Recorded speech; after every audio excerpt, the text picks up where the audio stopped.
In order to learn more about the recognitions nominations with San Borneo, you'll need to go to our website, which is at gssgc.org.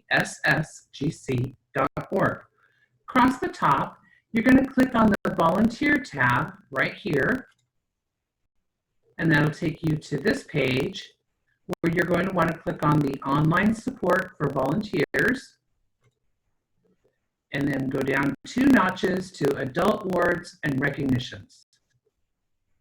Now, once you're on this page, go ahead and read the brief paragraph at the top that talks about why we recognize our volunteers, gives you some brief instructions. It also gives you a list of the questions that you'll be asked when you're doing your supporting nomination. It's really a good idea to take these questions, copy them into a Word document, type your answers, and then save it for when you get your supporting nomination. You can just do a copy and paste. It's much easier than trying to come up with what you want to say while you're in the midst of a supporting nomination. So we're going to start off with the Recognitions Award Guide. I'm going to go through it kind of quickly. It has a lot of really good information in it on how to recognize your local volunteers, how to recognize your parents, but we're going to be specifically addressing the ones that require nominations.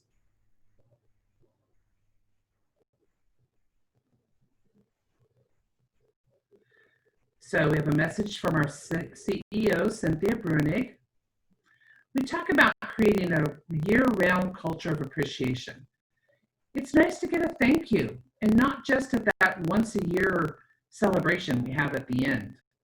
We have some suggestions in here for informal recognitions, how service units can say thank you to their volunteers. Why would we recognize them? How can we recognize them? Some really simple ideas. Here are some creative ways to say thank you or that we appreciate you. At the troop level, what can we as parents do for our leaders? What can we as parents or troop leaders do for those parents who go the extra mile for us?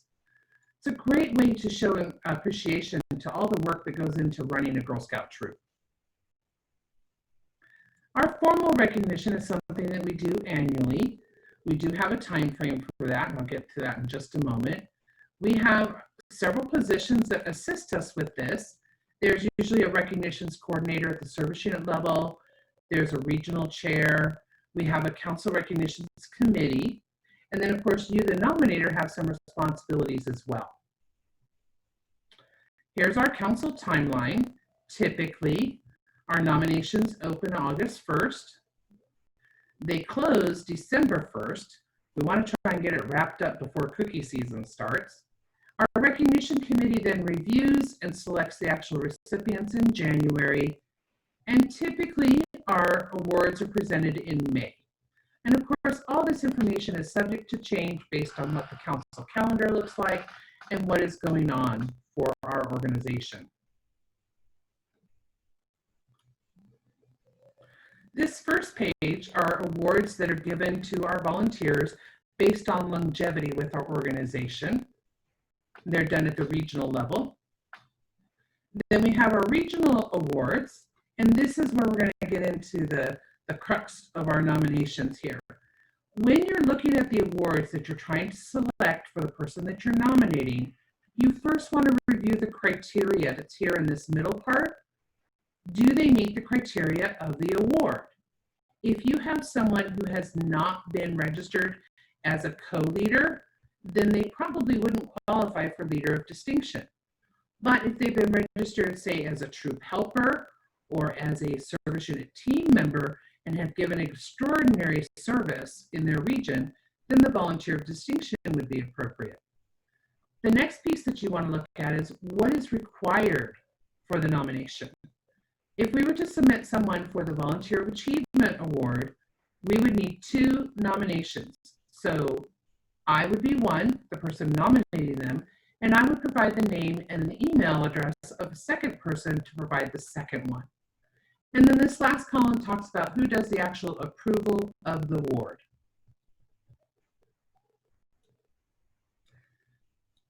We then talk about some of our memorial awards that are available in our council. We get into the council awards. Now, this is where it gets a little bit more specific. You still, of course, want to review the criteria. When you get to the nomination requirements, some of these are very, very specific. This one requires 3 nominations. That's not unusual, but one of them must come from a regional advisory team member or service unit team member.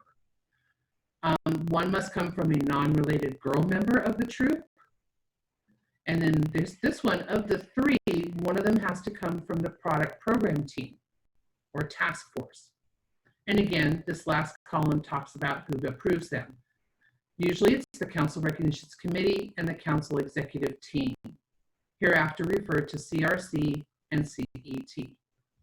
We've had many nominations be discarded for incompleteness because we're missing a nomination from a girl member, or we're missing a nomination from a team member.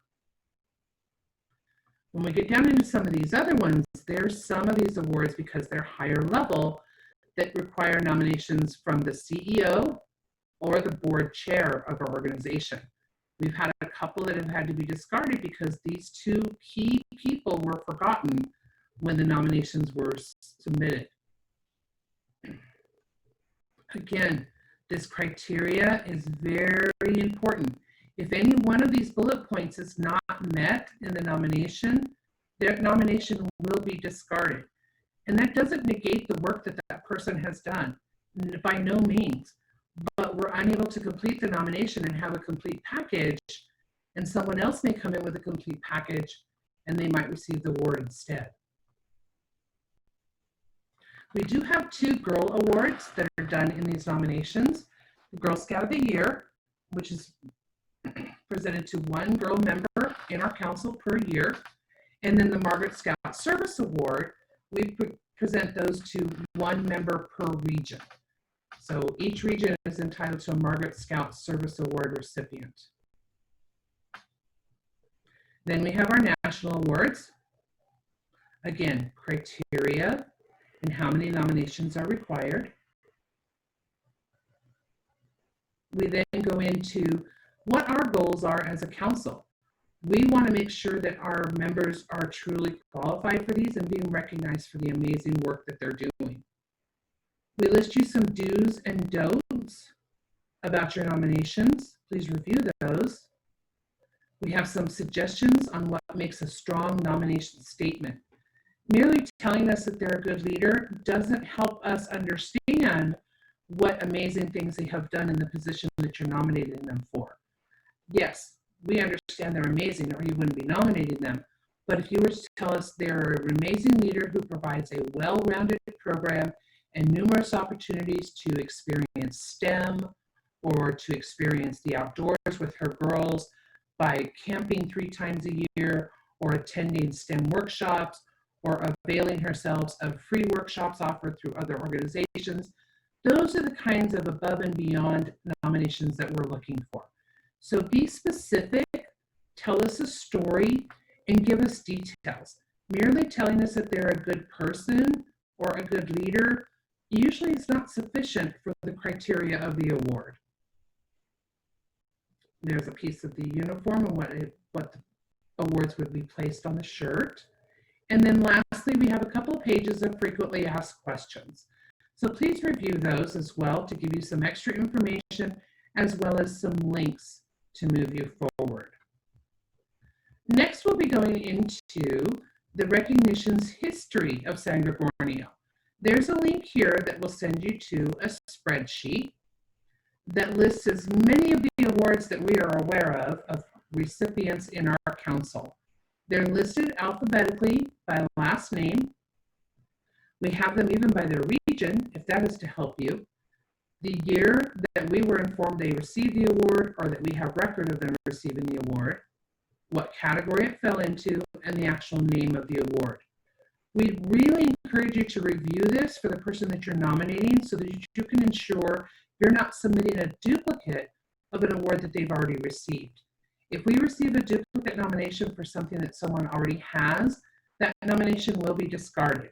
We hope that you'll be contacted to resubmit them for something else, but we can't do double jeopardy on our recognition awards. So please take the time to review this before you submit your nominations. We would greatly appreciate that. Our next steps, we're going to be going through an actual nomination, show you how that works step by step. You scroll down to the bottom of the page and we would click on the Nominate a Volunteer. We'll be doing that next.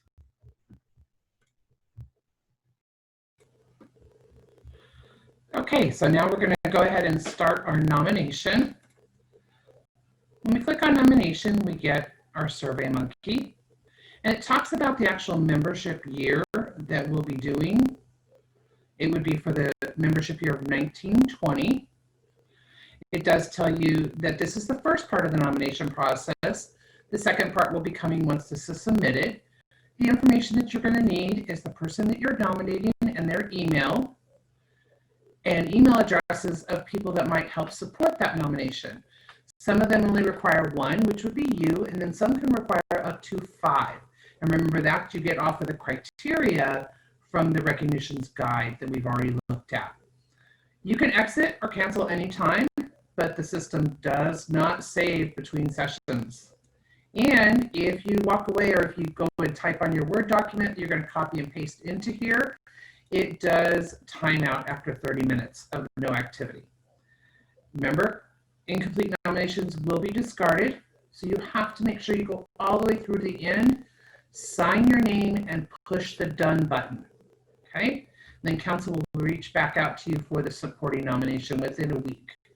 All right, we're ready to begin? So this is my name, and I am going to be Minnie Mouse for the purposes of this training. And I reside in the Central region. And of course, I'm going to nominate Mickey Mouse. So then we're going to talk about what kind of service does he provide to the council that I want to get him recognized for. Just saying that he's a co-leader or that he's a rock star and he's a nice person, that's not going to help. We hope that they're all rock stars and nice people. Let's talk about the type of service that they're providing. Sometimes it can be their actual position, whether it be an administrative volunteer position or working with a particular task force or committee. But the more descriptive you are, the better it is to determine if the award that you're nominating for is something that they meet the correct criteria for.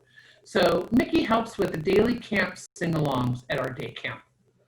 Okay. And he's been doing this for more than 2 years. Right? And I am an adult. Now this is kind of important. Some of our nominations require girl supporting nominations, or the girls can nominate them from the beginning. And so this information here helps us determine if it's a particular award that requires that criteria. So now, which one do I think, for someone who serves more than 2 years, fits what Mickey's service is that he's performing for the council? He serves as a co-leader, provides service beyond the scope of the Volunteer Achievement Award. Can't be given to a first-year leader. He's not. He's a registered adult volunteer, who serves in a capacity other than co-leader. I think a song leader would fall under that, volunteer of distinction. So that's the award that I'm going to select. I'm going to hit next. And I've chosen the volunteer of distinction, and now it's advising me that in order for me to use the volunteer of distinction award, I have to have 2 nominations. It's giving me a heads up. I need names and emails for 2 people. I can be one, and I'll need a second one. So I'm going to provide the information of the persons that I want to provide the supporting nomination. So I can be the first one, right? So that would be me. And my email is mmousc@gmail.com. So minniemouse@gmail.com. I am going to ask my good friend Donald Duck to be the second person. DonaldDuck@gmail.com. He could come in as my second supporting. And you have the option, you don't have to, but you have the option of giving a little note to Donald to remind him maybe why you're nominating Mickey Mouse, or that you'd already discussed this. Per our phone call, can you provide a supporting nomination for Mickey Mouse and his work leading songs, helping program aides at day camp? Thank you. Now, I'm providing this information to council so they can email Donald and ask him for a supporting nomination. But as the nominator, it's still my responsibility to follow up with Donald and make sure that he does this for me. So if the nomination doesn't get complete, it's not going to go anywhere, and then Mickey's work is all not recognized. So on the next page, I'm going to be providing Mickey's email address. Got to make sure you have that handy too. So it asks you, how do you want it to appear on the official award in the program? If there's any kind of a plaque, how should it read? So we're going to go real formal here, and we're going to say that Mickey's formal name is Michael, and Mouse is still his last name, and his address is mickey.disneymouse@gmail.com. Right? Has to be a little different than Minnie's. And what region does Mickey Mouse reside? He also happens to be in the Central region. Now, council will take care of making sure that they're registered members, they're active, they don't owe council debt, they have their training. Council's going to take care of all that. So now I'm at the point where I'm going to be signing my submission, right? Remember we talked about that? Pushing the done button. If I'm not ready, if I want to maybe change my mind, I can go backwards. But it's best, I mean, you have the information ahead of time to copy and paste the information. So I'm going to sign it, and I'm going to hit done. Now this is, remember, the first step. When I hit done, I'm going to get a little short thank you from SurveyMonkey, and then the next step will be that email that is letting me know that my nomination has been received, and I now need to proceed with providing the supporting nominations to go with it, where we're going to give a lot more detail about why we feel Mickey is entitled to this award. So there we go. And we're done.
So once we receive your nomination, we'll be sending you a follow-up email that says we are in receipt of your nomination. Please click on this link for supporting, and then you're going to get to this page. So this is where we provide you, again, a copy of the questions that are going to be asked while you're filling out your supporting nomination. We remind you again that the information is not saved between sessions and that it will time out after 30 minutes of inactivity. If you don't hit that sign and the submit button at the end, just like with your original nomination, it will be considered incomplete and it will be discarded. So you ready to get started? Let's click next. So a lot of this information is in the email that was provided to you when you got this link. My name, if you remember from our submission of our nomination, is Minnie Mouse. I'm from the Central Region, and I am supporting Mickey Mouse's nomination. And he's being recognized for daily sing-alongs at camp. And in that email that sent you to this link, you were given a 7-digit nomination ID number. It typically is what year we're nominating for, which is the membership year 2020, and then there's assigned sequential numbers. Mickey's happened to have been assigned 110. I am, again, an adult. And then I think the next one is any other additional things that I think Mickey has done an amazing job as. Well, he's also the bus monitor for that same camp.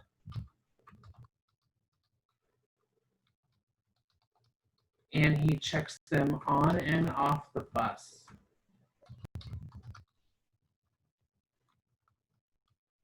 Okay. So you don't have to fill this out, but if you think there is another position they fill that falls within the criteria of the nomination that they were submitted for, you are certainly welcome to give us another facet of their skills that they offer our council. And what's the award that they're nominated for? This information is included on the email that was sent to you. This, remember, was for the Volunteer Achievement Award.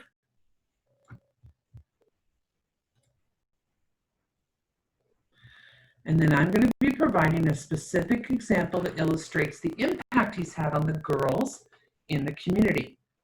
So Mickey leads songs, works with the program aides at camp to teach them each year so they can take over and lead songs in their units. Okay. He develops their leadership skills by giving them confidence to sing, instruct in front of the participants.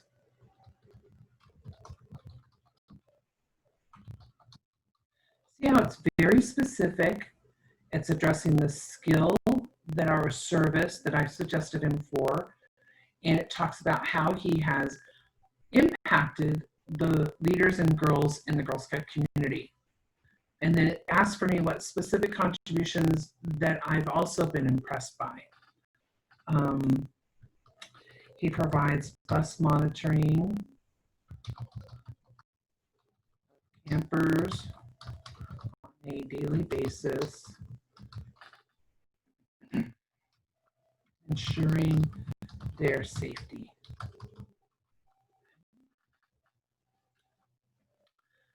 Now, this is to the best of our knowledge, but has Mickey been a leader for less than 2 years or is a registered adult between the ages of 18 and 29? I'd say no. Less than 2 years, no. He's more than 2 years. It wasn't volunteer achievement, it was leader, volunteer of distinction.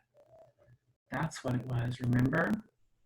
My mistake, see, but you can fix it. You do have to retype everything though. Luckily, this is already stated in there.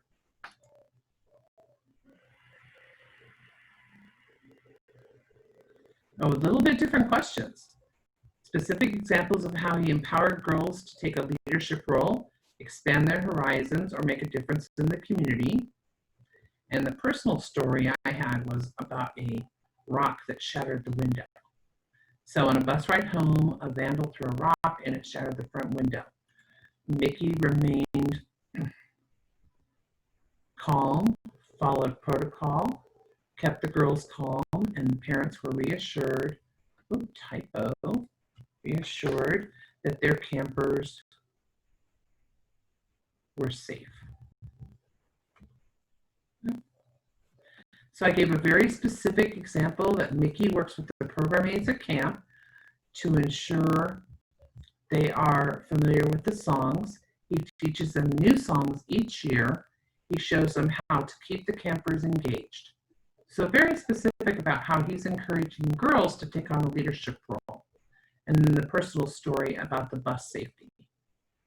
Now, what is my best guess to the length of Mickey Mouse? So see, when you make a mistake, as long as you don't get too far into the nomination, you can go back and fix it.